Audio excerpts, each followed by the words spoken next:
जय श्री कृष्ण। आज हम देखते हैं जब श्री कृष्ण ने रुक्मणी जी का हरण किया था, वे गौरी माँ के मंदिर में सखियों से घिरी माँ की आरती कर रही हैं। साथ ही हृदय की विकलता बढ़ती ही चली जा रही है।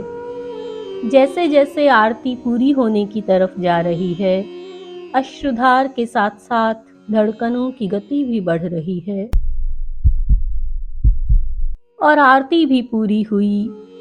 पूजा की थाली पास खड़ी सखी को पकड़ाई और अनायास ही एक हाथ छुपा कर रखी हुई कटार पर गया।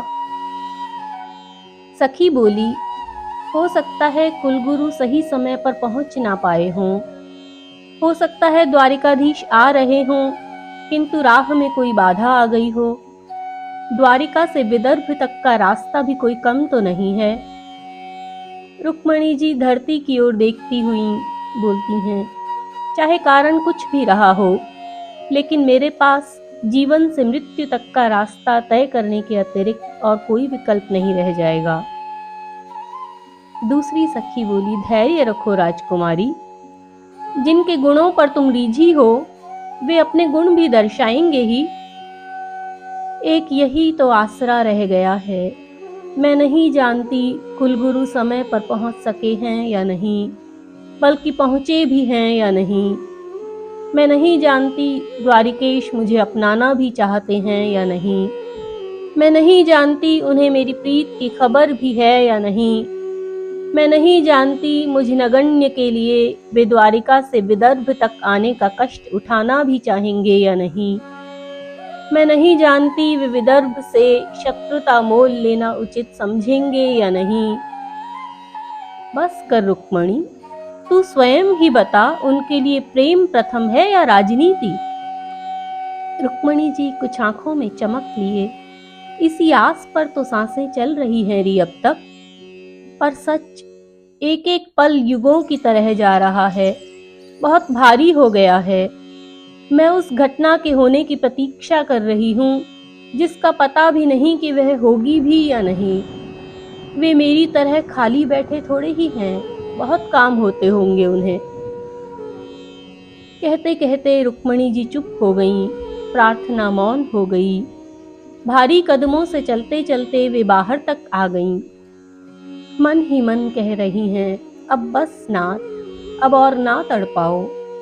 मैं जानती हूँ मैं आपके लिए कुछ नहीं, लेकिन आप मेरे लिए जीवन और मृत्यु के निर्णायक हो गए हैं। आपको मुझ जैसे पग पग पर मिल जाएंगे, लेकिन मेरे लिए आपके अतिरिक्त इस जन्म में तो क्या, किसी भी जन्म में कोई और नहीं है। ना प्रार्थना आती है मुझे, ना पुकार आती है, ना प्रीत जानती हूँ, ना आपके योग्य हूँ, पर फिर भी आस लगाई है। सखियां सभी बेबस सी खड़ी हैं और रुक्मणी जी के ये शब्द भी मौन हो गए। सूनी आंखें, व्यथित मन, स्वयं की दशा देखकर बार बार कटार तक जाता हाथ, किंतु फिर श्री कृष्ण का ध्यान आते ही कटार से हट जाता हाथ। पर अब धैर्य साथ छोड़ रहा है। देर करो नामीत की सांसें गिनती की ही बची हैं।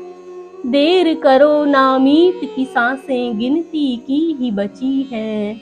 दसों दिशाएं कृष्ण कृष्ण बस कृष्ण पुकार रही हैं। दसों दिशाएं कृष्ण कृष्ण बस कृष्ण पुकार रही हैं।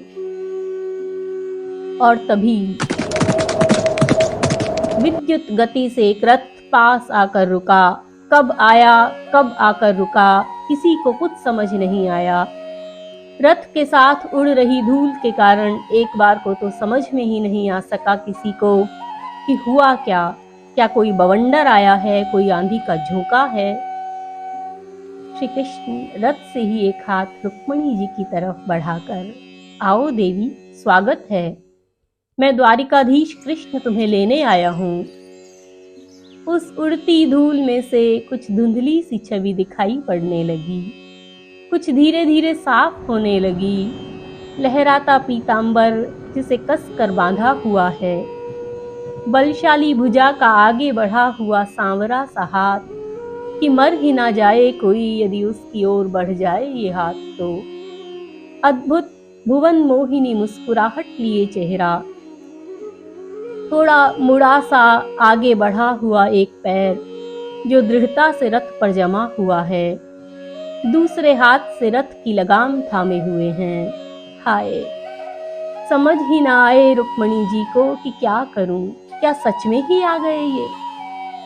देर ना करो देवी, कब से तो बुला रही हो और मैं आया हूं लेने तो आना नहीं चाहती, शीघ्र आओ।